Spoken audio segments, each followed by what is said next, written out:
Hello everybody and welcome back to artofdino.com and saveearth.us. In this last video I did actually finally was able to be spread by YouTube. Shocked.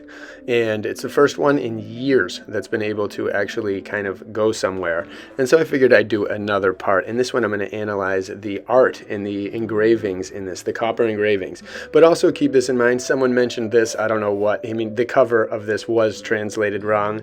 He's right about that. The general history of lands and peoples of America in the first part. But the other stuff I do feel is a little more accurate. But keep that in mind. Again, this is AI translated from Google Translate, and some of it could be wrong, although when you kind of look back and forth, you can see that a good amount of it is right. So starting with this one, you ready? This is the title engraving. This happens in the book right at the very beginning. And this shows the title engraving represents a writer who is currently engaged in comparing various monuments of antiquity, such as pyramids, obelisks, pantheon figures, coins, ancient writers, etc., with various narratives, maps, journeys, and other American curiosities, all of which lie around them. Two guardian spirits bring these monuments, compare one to the other, and facilitate comparisons by noting their mutual agreement. But the time to which the knowledge of all things mainly depends makes this connection even more moving by indicating the true sources and, as it were, pointing with its fingers the true connection of these monuments with the first origin of mankind, with the foundation of our religion, and with the entire doctrinal structure of the revelation given to our fathers after the fall, and by presenting all this in a kind of mysterious vision. So that is incredible. And with that being said, that art is so powerful, I am going to probably redo that in my own modern way and add some more stuff. But so these are just the general descriptions of the artworks, and I translated these for the first half of the book because I am very curious as to the artwork, as some of you in the comments were as well. So we're going to check this out because this stuff is really excellent. And there's a map of America on page 13, which I'm going to save for the next one, because I have one other section that I'm going to do one more video at least on this book, because there's a lot of interesting stuff here.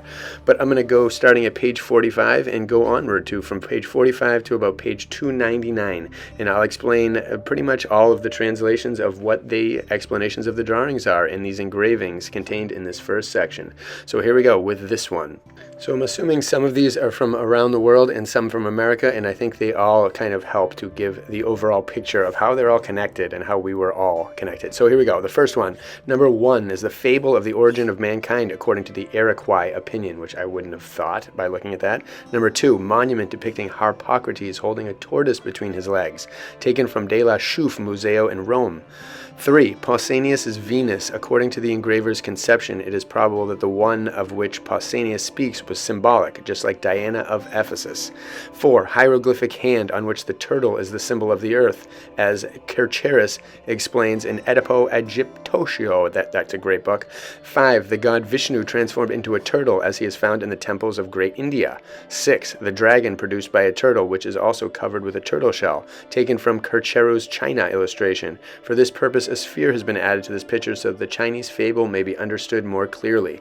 The following 2 copper plates represent the principal barbaric nations of America. The figures are taken from the oldest writers, and they look awesome.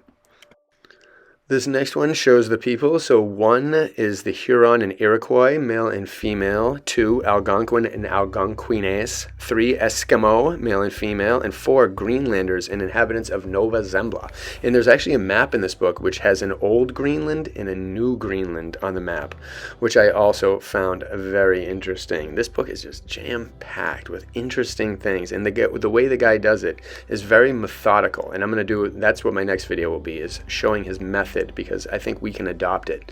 This author was very methodical, and the artwork flows exactly with the book, and they talk about all different kinds of things: religion, from friendship to death to marriage customs, all these different things, and linking them from America to other places in the world, and really pointing at a lost origin somewhere, which may have been in America, the origin of mankind, the origin of all these religions which have been taken and utilized against the people from then on. But here we go, number 66, page 66. This one's awesome. Origin of idolatry. 1. Beginning of idolatry, represented by cubic, pyramidal, and conical stones stacked on top of each other, by wooden or stone pillars, and by trees decorated with wreaths and other ornaments. Progress of idolatry and symbolic and panthetic images. 2. Diana of Ephesus. 3. Isis Mimosa, of which symbols of the 4 elements are given. 6. Gittin of Syria. 5. Pantheic figure of Fortuna, or the younger Isis with her symbols, holding a horn of abundance from which in 2 busts Osiris and the old Isis, models of our first parents, protrude. 6. The 3-formed Diana, a symbol of the Holy Trinity. And 7. Indian and Japanese Gaipe, another symbol of the Holy Trinity, which again appears all over the place in America and beyond. And this is page 68, where the symbolic figures of antiquity that resemble those of Indians are found. So number 1 is Isis seated on the lotus or sunflower. Number 2, Pusa, or the Chinese symbolic Isis, standing on a plant similar to the sunflower. 3, symbolic figure of the sun, taken from an antiquity found in Rome on the Appian Way and explained by Tristan in Commentaires Historiques, Volume 3. And 4, other depictions of Pusa, or Chinese Isis, from Kercheri. The same man in Oedipo, Volume 1, says that it is a figure of the Japanese Gaiken Amida, who bears a resemblance to Harpocrates.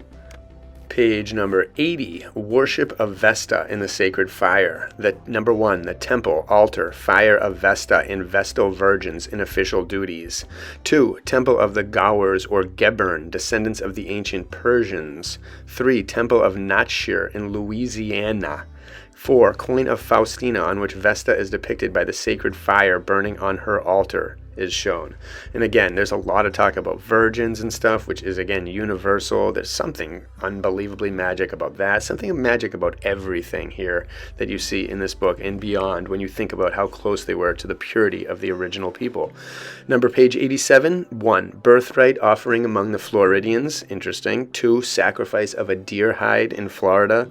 3, Caribbean offerings of cassava bread and payuco drink brought before an erected pole, which is a symbol of the deity. On the first and best copper, the musical instruments of early antiquity are depicted, which are compared with those of America. This is on page 101. Look at those instruments. Wow, I bet you they sound incredible. Number 1, the sistrum Anubis, transformed into a sphere, represented by Kercheri. 2, true sistrum Anubis. 3, common and profitable sistrum. 4, Maraca, or sistrum of the Brazilians. 5, Chikui, or sistrum of the savages of midnight America, which is wild. Let's see. Turtle. 6, turtle, or sistrum of the Iroquois, Burons, and midnight Americans. 7, rhombus of Alamba, from the Kircher. 8, square rhombus, or sistrum, named from the second figure from the good copper. 9, sistrum of the ancients, which can be found in small form in the hands of Isis on the same copper. 10, children's rattle, which has a resemblance to the sistro of the Matins and the Americans. 11, rhombus of the Klatra, which can be found in the hand of the goddess on the same copper engraving. 12, monuments taken from Kupurus Harpocrates, page 35, where Osiris, Harpocrates, and Isis hold the sistrum in their left hands, similar to the one depicted in figure 9. 13, a complete monument of the goddess Klatra, as depicted by Spawn and something else. 14, this is a very goddess Klatra is represented by Mont Faucon. If there weren't a lack of space, a coin of Commodus from Du Choil's religion of the ancient Romans would also have been included. On it, one sees an Egyptian holding a rhombus, like Anubis, made of fine copper in his hand, which is very perfect. And again, were these musical instruments or something so much more? I have a feeling they were something so much more. Energy devices of some kind, and again, that's what music is. So magic all over the place. And again, keep in mind, this author is also coming to he's taking what he can, just like that guy in the first illustration, but again, he knows his limitations and knows that he can't really do it all, which is kind of unfortunate. And he knows that so much is lost and just some form of discovery needs. And then working against us, the Smithsonian. So that adds to all of our troubles in discovering the truth of our reality. So here's page 103, where number 1 is Anubis holding a rhombus. Number 2 is a religious custom concerning a child in the cradle. One sees a priest of Isis and 2 men, one of whom is holding a rhombus on which the sun and moon are located. A larger representation of this is given on the 6th copper number monument from blah blah blah. 3. Antiquities on which whole turtles are depicted under the symbol of Mercury. 3 and 4, I think that one is. 5, coin on which behind the head of a muse a whole turtle can be found. 6, the Gaul Mercurius holding a turtle between his legs. And 7, the Huronian fortune teller, comparable to the Gaul Mercar, taken from the title copper of Sagard's Recollect Grand Voyage de Huron. The 10th and 11th coppers depict various forms of symbolic snakes. And this is number page 109. We got more, and there's a lot of talk about turtles, and we know it as like the kind of joke theoretical structure of the universe, but it was something way more back then. 109, this figure, number 1, this figure is an ancient monument found in Rome in Mattei Palace and reported by the church in the Obelisco Pamphilus. On it, one sees the Heliopolitan Osiris standing upright and holding in his right hand a staff on the spike of which is the image of a man. In his left hand, however, he has a bouquet of 3 flowers.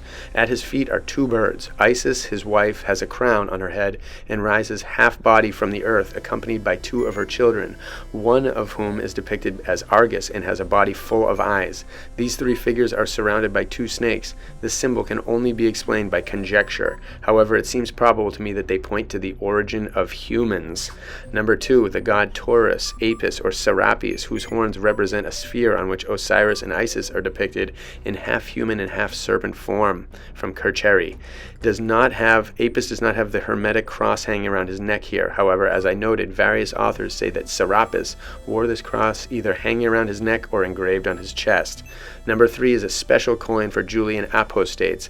This is found in the Thepharo or Ocelius coin and depicts Isis and Osiris in the form of half-human and half-serpent, holding a vessel from which a snake emerges, beneath which their son Horus is depicted.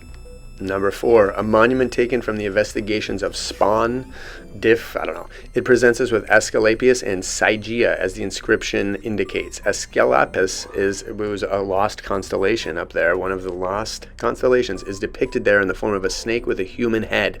Hygeia holds a torch in her left hand and a vessel in her right, in which she offers Aesculapius something to eat or drink. These 2 deities have a bushel measure on their heads, like the Egyptian gods, and it is very likely, as Spawn suggests, that it was Isis and Serapis, that is, the young Isis and her son Horus, who were with them. Hygeia was the goddess of health and the one known as Dia Salus of the Romans.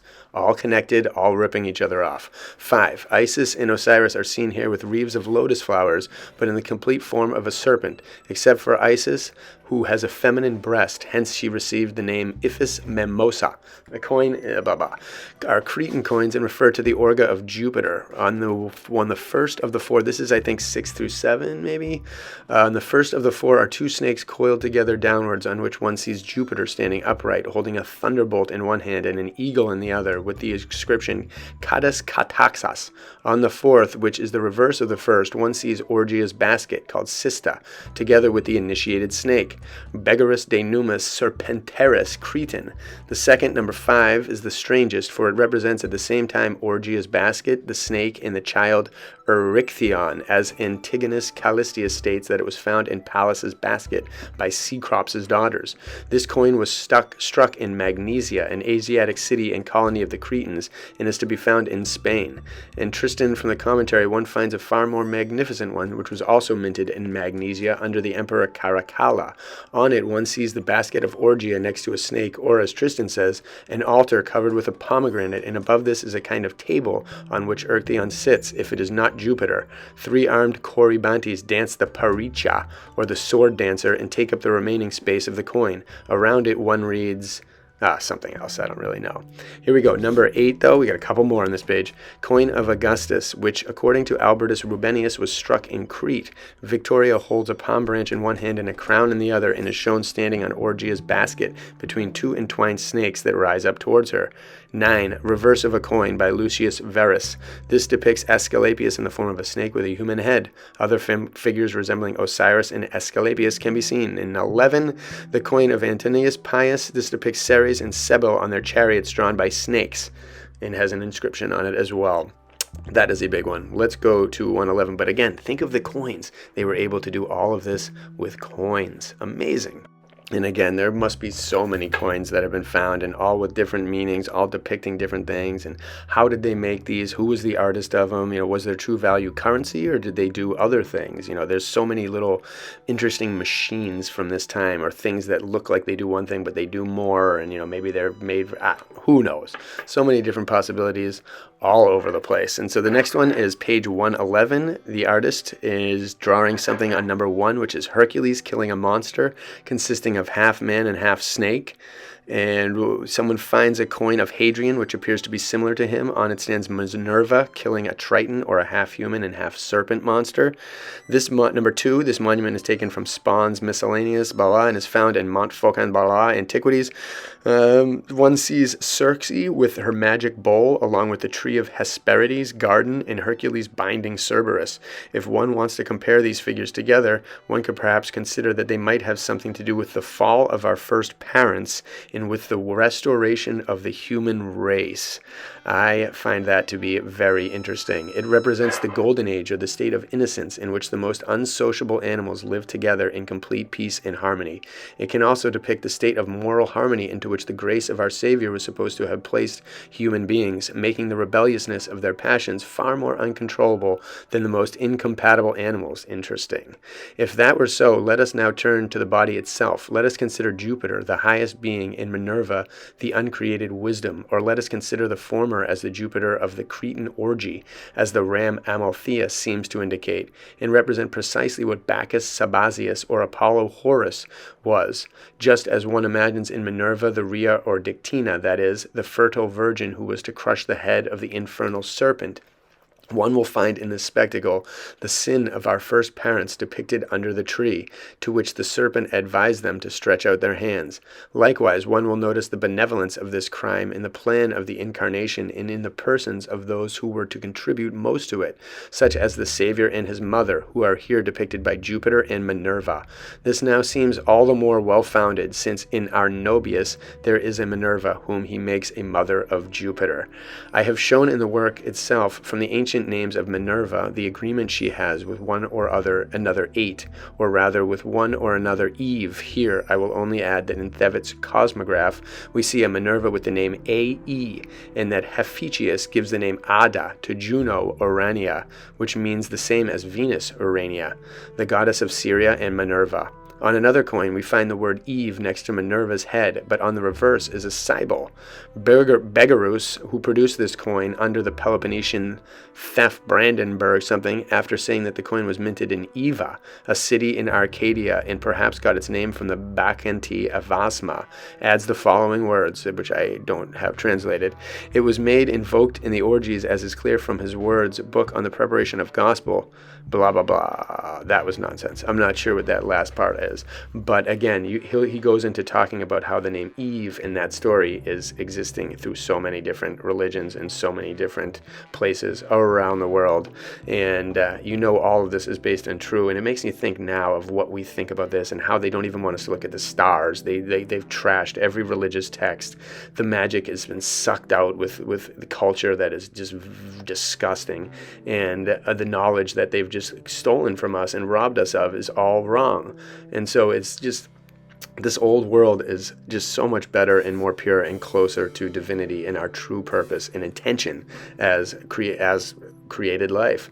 And we have strayed too far from it, and I hope we can get back. So let's keep going here. So the next one we're going to see is copper plate page 113, which concerns the young Isis, or the fertile virgin. Number 1 is taken from, again, Athanasius Kircheri's books, which are awesome. Oedipo Egypto.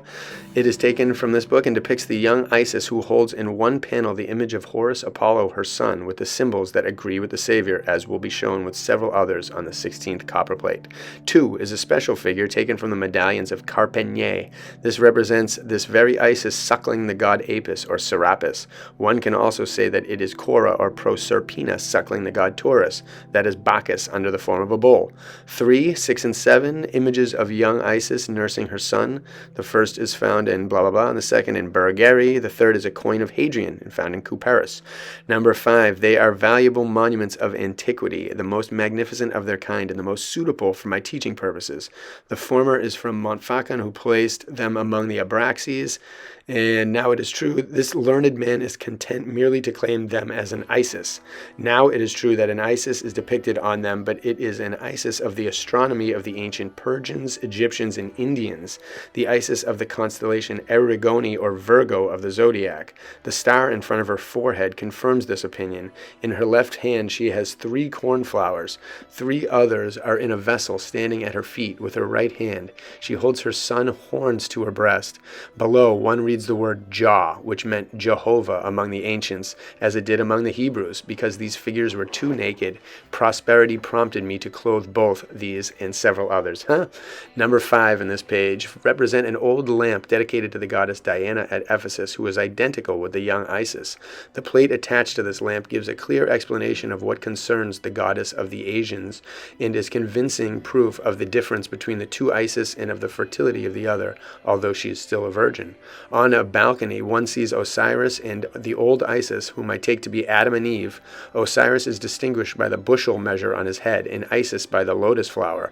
The young Isis is remarkable for the waxing moon on her head, which indicates that she is precisely the one understood by the symbolic figure of Diana at Ephesus, which is depicted on the lamp itself.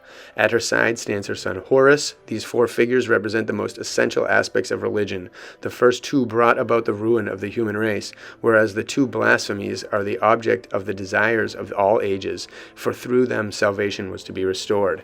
If I had been more attentive at the beginning, I could have added 3 very special coins. The first of these depicts Cybele, Diana of Ephesus, and Apis in the form of a bull. From what I have said, one can easily deduce what this coin contains. Patton is mistaken if he considers Cybele to be a spirit sacrificing a bull, for Cybele is very recognizable because of her head crowned with towers. I don't know if that's flowers or towers, but the second is a coin of Trajan and is found in Tristan. In commentary on it, one sees a naked Dictina leaning against a rock and holding a child in her arms, to which several armed Corybantes approach, with the word Dictina, which can be clearly read at the top of the coin.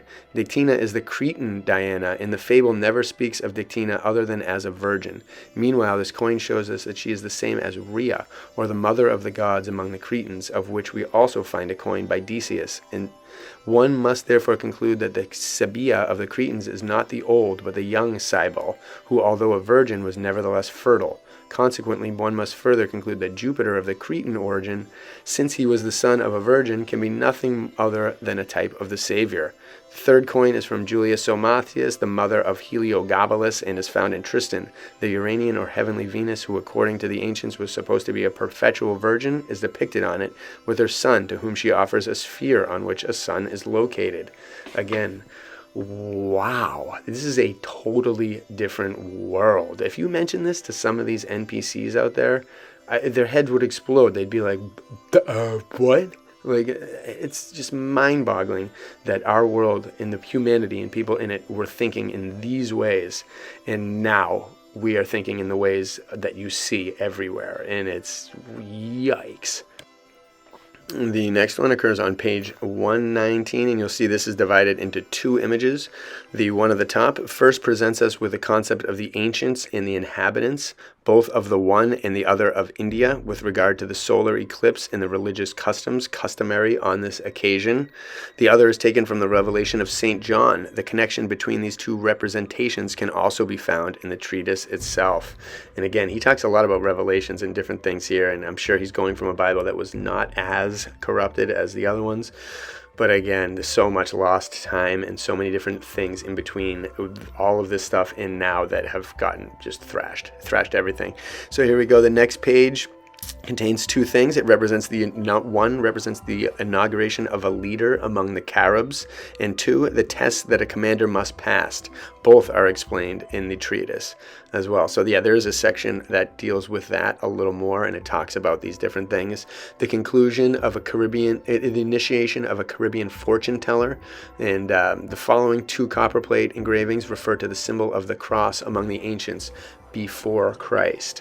And again, you see that, you see the swastikas, you see all these different ancient symbols. The swastika you can see on buildings in America. The Boston Library has it.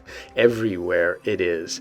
And all these things, they must have done such a great job at scrubbing this realm before we all got here, because they made sure that every symbol had an excuse, or if they didn't like it, that it would be a forbidden symbol, or if everything was just a distraction, nothing connects to its original purpose anymore, which is the main point of all of this.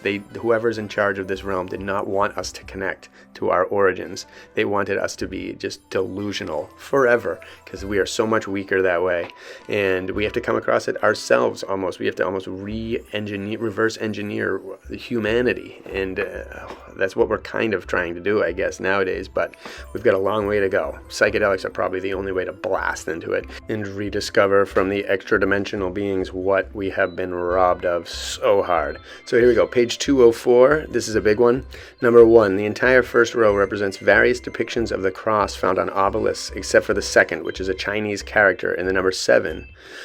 2, 4 images of Egyptian deities carrying a cross in their hands, taken from the Isaacian tablet. 3, Egyptian monument from Paul Lucas. This monument is discoverable. Horus Apollo sits there holding a protractor and a fortune-telling staff. Isis stands behind him holding the hermetic cross in her right hand. In front stands an Egyptian who appears to be praying. Above, a symbol of the deity is represented by a winged sphere and surrounded by an ill-formed two-headed serpent. Near this, one sees 2 very clearly printed crosses. 4, hieroglyphic hand from the cabinet of Saint Genevieve. This can also be found in Frederick Adolf Lempen's De Symbolis Veterum. This author believes that these are symbols whose handle consists of a clearly printed cross. 5, Egyptian priest holding a cross. 6, Hermetic or Isaic cross of the church, taken from him in this sense. And we go to page B. Number 1, Horus Apollo with his hieroglyphic symbols consisting of a long cross on top of which is a sparrow hawk's head as a symbol of the deity, with the protractor as a symbol of royal dignity and justice, and a fortune-telling staff, which is amazing, as a symbol of the priesthood. This is taken from the Isaic tablet. Number 2, 4 altars, or also 2 and 4, sorry. 2 altars also from the Isaacian table on which stand 2 sacred vessels decorated with a cross. The juice flows from the first into 2 nilotic vessels. An Egyptian has one knee on the ground, holding a nilotic measure in his hand, and appears ready to either take some of this drink or to offer a libation. The second appears to be placed between 2 bouquets of flowers for veneration. 3, a panel of this very altar which the same author presents even larger. One can see the sacrifices offered on it, namely in the center, a basket containing fruit or bread arranged in a pyramid, 2 sheaves bending toward each other, 2 phials containing some of the drink and on which a cross is found. Below is a small measure used to drink the juices contained in the vessels. 5, Egyptian priest holding an altar taken from the stone collections of Leonardo Agostino. 6, Vestal Virgin with a necklace in which the precious stones are set in such a way that they form a cross. This antiquity is found in Jupiter Lippius. In these, however, only a few features of the necklace remain, and the Vestal Virgin has her own head. The engraver, however, considered it useful to add a head according to his invention. 7, Canopus sitting on a griffin, holding its claw on a shield on which a cross is located. Tartarian? Maybe. Who knows? 8, Ptolemy, Dionysus under the form of Bacchus, whose thyrtus has the shape of a cross. 9, Bacchante, taken from a urea found in Spawn, blah blah blah. She holds in her right hand a coin on which an Isaac cross is struck. Images to which one sees the Syrian goddess Astarte with a long cross in her hand. It is a coin by Heliogabalus with the inscription Colonia Aurelia Pia Metropolis Sidoniorum. The goddess can be found on the same island in a temple supported by 4 columns. She holds a long wreath in her hand. At her feet is a small human figure, and on on the left side a column on which Victoria rests, in whose left hand one sees a palm branch, and in her right hand a crown, which she holds over the goddess's head. On the section is an altar in a shell of indistinct shape. The lectare is said to be a purple snail, for which Tyre was so famous because of the trade carried on with it. There is a lot more on this, and it was struck in Arabia, as is clear from the excerpt. Astarte stands on it in a temple, similar to the previous coin, holding in one hand a large crest and in the other a copious cornucopia. At her feet are two creatures blowing into two seashells, similar to those found in the hands of Triton in the Valiant. The coin was badly executed by the engraver, all this stuff. There's a lot in that one. The king of Syria, found in Brandenburg. In the history, the Syrian kings has provided two coins of Demetrius. On the first, Astarte stands erect with a bushel measure on her head, stretching out her right hand and leaning with her left hand on a long cross. On the right side, one reads the following letters, B-A and A-H, which are the initial syllables of the word Basile's diamonds. What the heck? On the other, the goddess stands with her head uncovered on a galley, holding a cross in her right hand, which she holds behind her. Behind her are some Syriac and Phoenician letters. Number 12, the coin of Augustus, depict the leger of the high priest and the goddess of the Sidonians in a simpulum or narrow sacrificial vessel. I cannot fail to mention that in Tristan, Volume 2, I found a coin by Heliogabalus on which one sees the beautiful Isis, or as he calls it, the Syrian goddess, holding in one hand a cistruan and in the other an Asiatic cross, which Kircherus calls Anfata. The author notes here that this cross and the circle are the astronomical character of the planet Venus, which is the third place assigned to the fertile virgin in the sky. From this, it can be deduced that Venus, Urania, and the Syrian goddess are one and the same deities. Finally, this author draws attention to the ideas of Marphilus Ficinus and believes that they point to the mystery of our salvation.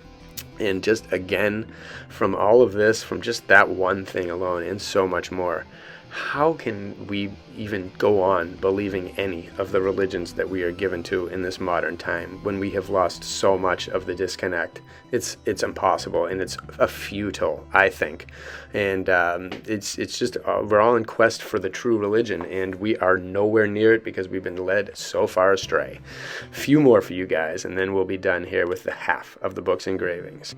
And before I dive into some of the other spots that I've been translating that I think are essential to put out there, I wanted to put this art out there because this really, the symbolism of it is the main chunk. The symbolism, the finds, the archaeological discoveries from these ancient times that are lost to us is so important to know when you're hearing the later things that will come in the sections that I found. So keep all this in mind and use this as kind of a supplement to what is to come, because there's just some wild stuff ahead.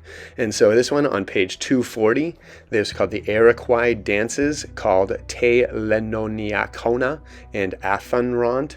And again, these people, they're observe. All of this is coming to us from learned people who are observing these people. They're merely observing, and they're trying to match what they know of their life into what these people are doing.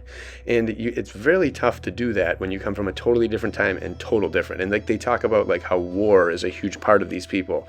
But is it war, or is it, defense from against whatever? And then they talk about the dances and the fortune tellers that are important.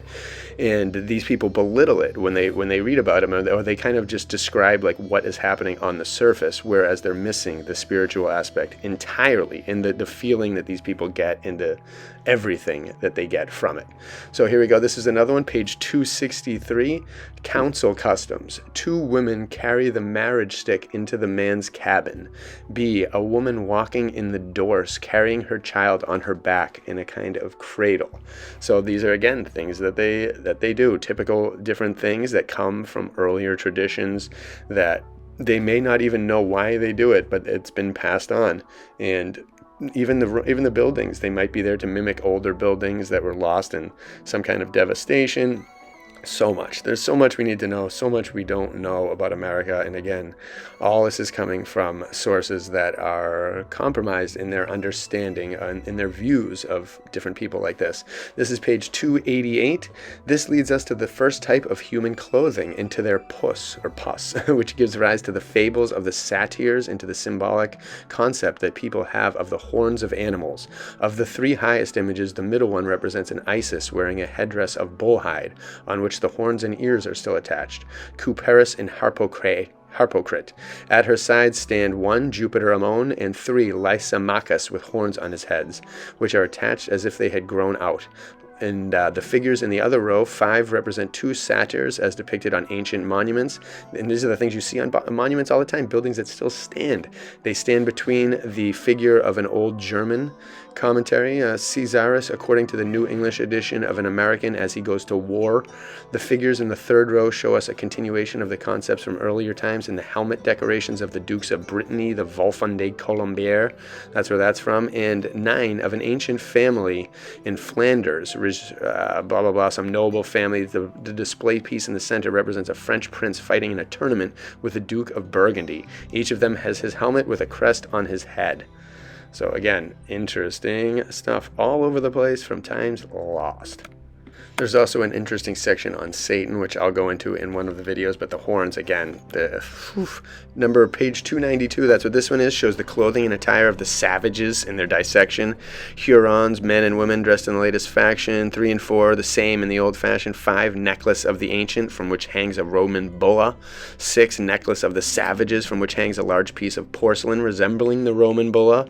7, necklace of the ancients, resembling those worn by savages and appearing to be made of the same material. 8, porcelain bracelet working as a small cylinder. 9, caracolas of the Caribbean or midday savages. 10, tobacco pouch of the midnight savages. And 12, the 2 parts of the brodikins or half boots which Caribbean women fasten on their Antillean heels above and below the thick leg, and which are intended to indicate sincerity and freedom. And again, even just thinking about tobacco, you get there's a massive difference between the old tobacco and now. And I always am like, why would anyone smoke any of that stuff? You know it's garbage, you know it's poison, and it doesn't do anything for you. It doesn't do anything. And that, again, it did in the past. The tobacco, all these things did do stuff to you in the past and probably had very positive benefits, and not anymore. Again, it's just another of the godzillion examples of things that were great and that have been rotten throughout time and just turned sinister and sickening. And then the very last one on page 299, this copper plate depicts the caustic or etched and hieroglyphic paintings. 1, another pict, Theodore de Bry of India. 2, a painted savage comparable to the pict presented in the first picture. Between the 2 stands a savage from midnight America, carving his likeness into a tree and in his own way engraved what he wishes to preserve through this type of monument. 4, similar paintings are reproduced below in this copper plate, each of which is to be regarded as a separate letter. So again, take all of these things into account, because again, they were found in America and they are found all over the world. And again, you have to absolutely eradicate the idea that they could not get across the ocean. It is the stupidest thing, especially when the Phoenicians, some of the oldest peoples, were masters of the sea. Today, people that aren't masters have gotten across the Atlantic in tugboats and are in tiny little vessels that they probably shouldn't have been able to by all the propaganda methods.